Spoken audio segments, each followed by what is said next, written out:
করে অ্যারেস্ট করে ফেলতে বলেন আজকে, মানে সদি এক অ্যারেস্ট করে ফেললে আর মিছিল করার লোক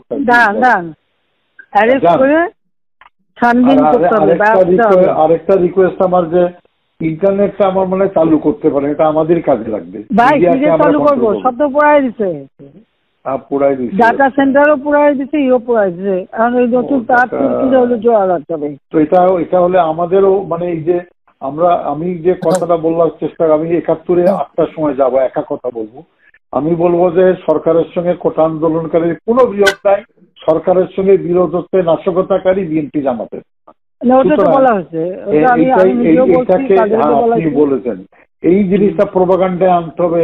যদি ইন্টারনেট থাকে, গণমাধ্যম দিয়ে আমরা পুরো নিউজে ফ্ল্যাগ করে দিলাম যে ইন্টারনেট পড়াই দিচ্ছে জীবনে। ওই আমি তো আর আনবো না, যদি অন্য সরকার আসে তখন আনবে।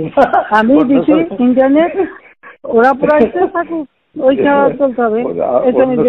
বাংলাদেশে অন্য সরকার আসবে না, অন্য সরকার আসবে না, আসুক না, আমি যাচ্ছি এখন। না না, জামাত সাহেবকে ঠিক আছে, ওটা যারা আপনার যেখানে যেখানে লোক আছে ওই তালিকাগুলি আপনারা করান, আমরাও করাচ্ছি। ঠিক আছে, এই ক্লিয়ারে জামাত শিবিরের আবার মেরুদণ্ডটা ভেঙে দেন ঢাকা শহরে একেবারে। এক্সপোজ হয়েছে আর কি, একটু দেখেন। আর আমি বাদ বাকি আমাকে যেটা বলবেন আমি ইনশাল্লাহ করবো। না, ওই তালিকাগুলি একটু করায় ফেলান, আর নিজেদের যেখানে এই শুধু যা পারেন, ওই শিবির যে কথা আছে যা আছে সবদিন পারেন। আমার জন্য না, শাহবাগ চত্বর বিশ্ববিদ্যালয়ের পাশে প্রেস ক্লাবের সামনে নিয়ে নিতে হবে। হ্যাঁ, এটা আমরা নিব, আমরা বলবো। এবং কারফিউ যেদিন রিল্যাক্স হবে সেই দিনই মিছিলের নগরী হয়ে যাবে একেবারে। এবং কিছুই নাই, শান্তি চাই, ছাত্ররা বাড়ি যাও, ফেরত যাও, সন্ত্রাস দমন করো। আমি এটা স্কুলে দিতে বলছি যে তোমার ছাত্ররা সব ঘরে ফেরো, গার্জিয়ানকে বলছে এখানে কিন্তু জঙ্গি হামলা হচ্ছে। হ্যাঁ, রাইট। না, এটা আমাকে আমি বেশ কিছু আন্তর্জাতিক পাইছি, তারা এটাকে জঙ্গি হামলা হিসেবেই কনসিডার মানে বলতেছে। হ্যাঁ, জঙ্গি হামলাই হয়েছে। আপনি এই কার্ডটা খেলবো আমরা এখন। না, কার্ড খেলা না, এটা আমি আগে করি নাই, কিন্তু আমাকে একটা আন্তর্জাতিক সংস্থা থেকে আমাকে সেই মেসেজটা দিতে যে এটা জঙ্গি হামলা। আচ্ছা, আমরা এর সাথে নাই। জঙ্গি সন্ত্রাসের মোকাবেলা করছে এখন সরকার। তারা আমাকে এটাই বলছে যে এটা জঙ্গি হামলা, আমরা মধ্যে নাই। আমি পাবো, আমি চিঠিটা পেলে জানাবো, এটা দিয়ে দেবো পেপারে। আচ্ছা, এটা একটা ব্যাপার। একটা হচ্ছে যে দুইটা ভাগ, একটা হচ্ছে ছাত্রদের কোটা আন্দোলনকারী, একটা হচ্ছে উৎখাতকারীরা জঙ্গি সন্ত্রাসী হামলায় চলে গিয়েছে। কোটা সংস্কারকারীর ব্যাপারে আমার সরকারের যা আছে সমবেদনা আছে। উৎখাতকারীকে রাজনৈতিক ভাবে আমি মোকাবেলা করব। কোন ছাত্র যদি উৎখাতকারীর সঙ্গে জড়িত হয় সেই দায়িত্ব আর আমি দিব না। আমি তো বলবো আমি তো শত্রু, আপনারা বললে মনে করবে যে অন্যান্য অ্যাঙ্গেল থেকে আমি তো অবশ্যই বলবো। আমি তো আপনি দেখতেছেন না, কমিউনিস্ট পার্টি, হ্যাঁ, তারা এখন তো আমি দেখি ওদের সঙ্গে কথা বলার চেষ্টা করি। ওই যে কি জানি না ওনার নাম, সাইফুল হক নাকি? জোনায়েদ সাকি, সাইফুল হক। হ্যাঁ, আচ্ছা, আমি জোনায়েদ সাকি, সাইফুল হককে ক্লিয়ার করি। তোমরা কোথায় নিচ্ছ দেশটাকে? ওর মধ্যে এদের সমর্থন দিচ্ছ। এখন দেখো, এখন তো পুরো জঙ্গি হামলা হচ্ছে।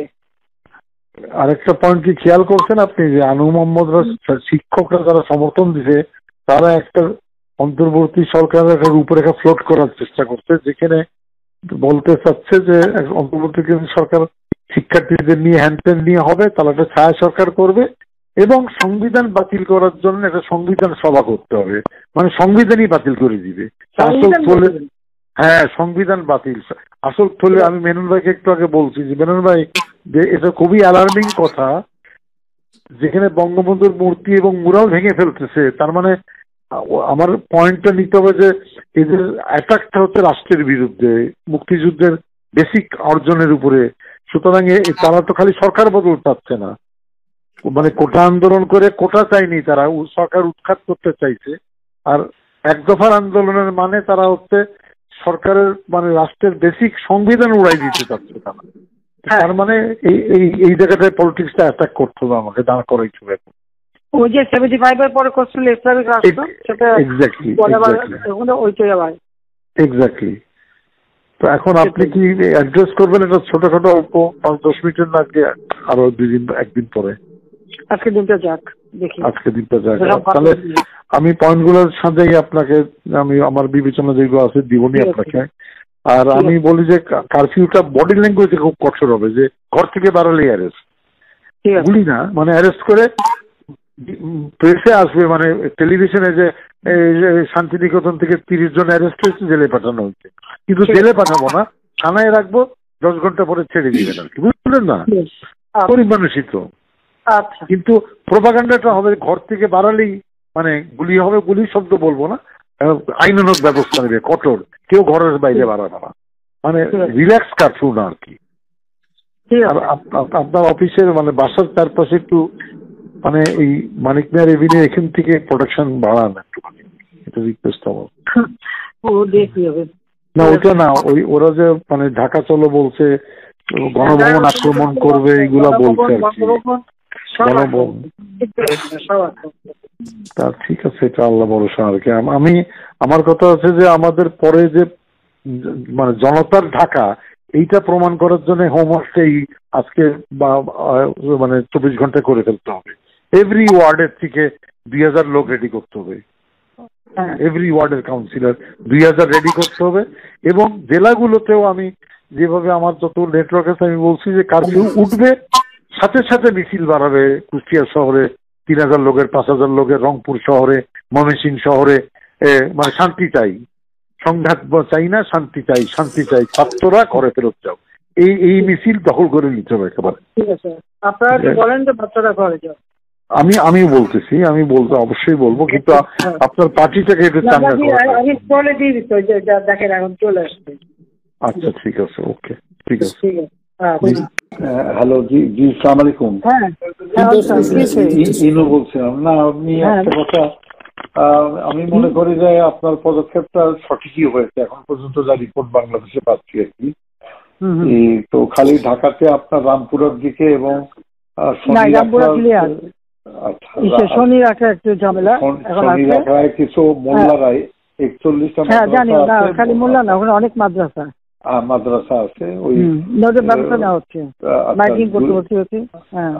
নারায়ণগঞ্জে ঢুকতে দিচ্ছে না আর্মিকে, আমরা 36 সেনা নামাচ্ছি। ও আচ্ছা, আমি বলছি ক্যাজুয়ালিটির দরকার নাই, ওরা ব্যারিকেড দিয়ে আছে তো, ঠিক আছে, আকাশ থেকে নামবে, কারণ 2 পাশে ধরবে। আচ্ছা, মেসেজটা দিয়ে দিতে পারেন। আচ্ছা, যে 36 সেনা পাঠানো হচ্ছে, হ্যাঁ, হেলিকপ্টার দিয়ে সোজা বম্বিং করা হবে। আচ্ছা ঠিক, হেলিকপ্টার যাচ্ছে উপর দিয়ে মারবে। আচ্ছা, উপর থেকে সাউন্ড বম যাবে আর কি। ঠিক আছে, যেটা গেল। আমি একটা পয়েন্ট আপনার একটু নজরে আনার জন্য রিকোয়েস্ট করতেছি যে কারফিউ ধরেন 2-5 দিন যা চললো, কিন্তু কারফিউর পরে যাতে আর মিছিল না নামতে পারে সেই জন্য একটা হোমওয়ার্ক করা দরকার। যেরকম আমি উত্তরা, বাড্ডা, গুলশান, যাত্রাবাড়িতে যারা মিছিল লিড করছে সেগুলো চিহ্নিত আর কি, ছাত্রদল, বিএনপির ছেলেরা শিবিরে। তো সেই ছেলেগুলো মানে ধরেন রিজভিকে অ্যারেস্ট করা বা নূরকে অ্যারেস্ট করা ইম্পর্টেন্ট না, ইম্পর্টেন্ট হচ্ছে ওইখানে গ্রাউন্ডে যে মিছিলটা লিড করেছে। আমি আমার কুষ্টিয়া জেলাতে এসপি সেভাবে অলরেডি তালিকা করে ফেলছে, ওখানে কোনো সংঘর্ষ হয়নি।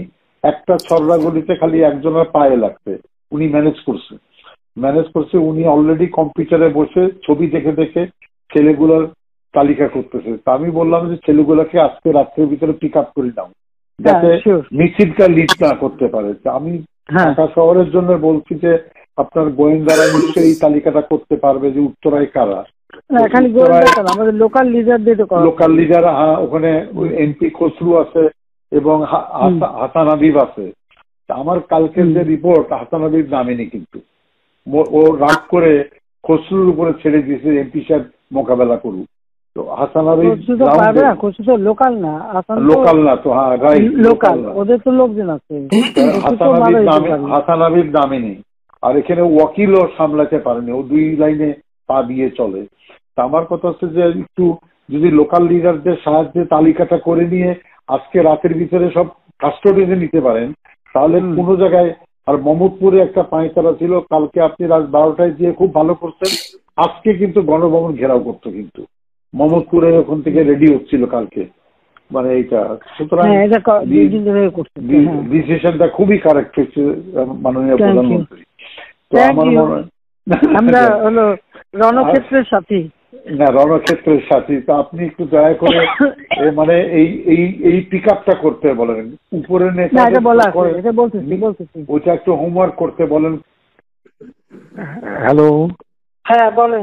জি, না আমি তো পরিস্থিতি অনুযায়ী একটু উদ্বেগের ভিতরে ছিলাম, তো আমি মনে করি যে সিদ্ধান্তটা খুব সঠিক হয়েছে আর কি।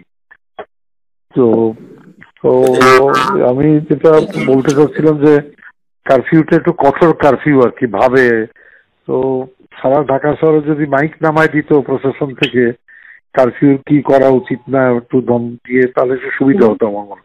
আমি হোম মিনিস্টারকে বলছি এখনই সব জায়গায় মাইকিং করার জন্য। আমাদের 3 নম্বরে তো আক্রমণের প্রায় 4 জন আহত, আর জেলায় জেলায় ডিসি অফিস, ওগুলো সব পেয়েছি আমি, DC office, SP office, Awami লীগের বাড়ি, আওয়ামী লীগ অফিস, এগুলো প্রত্যেকটা ডিসি আমি পেয়েছি। কিন্তু আমি জি, আর এখন ঢাকায় আসবে। আচ্ছা, তো এখন আমার কথা হচ্ছে যে মানে কারফিউটা মানে এমন হবে যে ঘর থেকে বেরোলেই অ্যারেস্ট করবে, গুলি হবে না, এটা আপনার আমার ভিতরে গুলি নাই, কিন্তু সেনাবাহিনীর ভাবটা এমন হবে কঠোর, মানে কঠোর একেবারে। আজকে আমি সত্যি কথা বলতে কি বলি আপনাকে, জি আমি আমাদের একটা কমিটি আছে তো, কমিটি মিটিং করছিলাম, করার আগেই আমি দিচ্ছি আমরা মানে 3 বাহিনী প্রধানের সাথে বসছিলাম, ওটা দেখছি, বললাম যে একটু সিচুয়েশন একটু ভালো হচ্ছে, তাহলে আস্তে আস্তে আর্মি যেসব জেলা শান্ত আছে ওখান থেকে উঠে ফেলো, আর এখানে আস্তে আস্তে গ্র্যাজুয়ালি তুলে ফেলো। হ্যাঁ, এই ডিসিশনটা দিয়ে দিচ্ছি। আচ্ছা, মানুষ একটু থাকুক। ও মা, ওইখানে বসা অবস্থায় শুনলাম যে শুরু হয়ে গেছে। ও তো টার্গেটেড উপজেলা লেভেলেরও ইউনো অফিস ভাঙচুর করছে, মানে হ্যাঁ। তারপরে পরিমাণ শুনলাম, তখন আমি বললাম যে ঠিক আছে, তারপরে তোমার বলো কি করবা। যাও ইয়ে করছে যে মানে এখন যে কাজটা আগায় দিচ্ছে, আর কি পয়েন্ট গুলি যেগুলি ওদের কতগুলি জায়গা ওরা সিলেক্ট করছে যেখানে হামলা করবে, সেগুলি কেপিআই যেগুলো ওগুলি মানে তার প্রোটেকশন দেবে। আর সেনা টহলটা বিজিবি আর র্যাব পুলিশের হচ্ছে টহল দেবে, আর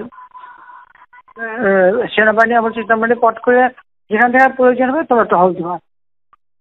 আচ্ছা, তো যেটা বলছো ওটা ঠিক, যে ওই এটা থাকতে প্রেশারটা থাকতে হবে, প্রেশারটা থাকতে হবে, মানে খুব প্রেশারটা থাকতে হবে। আর একটা হচ্ছে যেটা আপনি কালকে আলাপ করছিলাম যে আপনার পার্টি নেটওয়ার্কে, আমাদের পার্টি নেটওয়ার্কে রেডি করা যে কারফিউ উঠে গেলে 1 লক্ষ লোক ঢাকা দখল করবো, আমরা বসবো। না আসলে আমি যে জেলায় জেলা ওরা জেলা আসবে, আমাদের জেলা থেকে লোক আসতে চাচ্ছে, আমরা ঠিক আছে। হ্যাঁ, এটা আমার দরকার, আমি মনে করি এটা কারেক্ট। আসুন, আমি কালকে বলছিলাম মাননীয় প্রধানমন্ত্রী যে শহীদ মিনার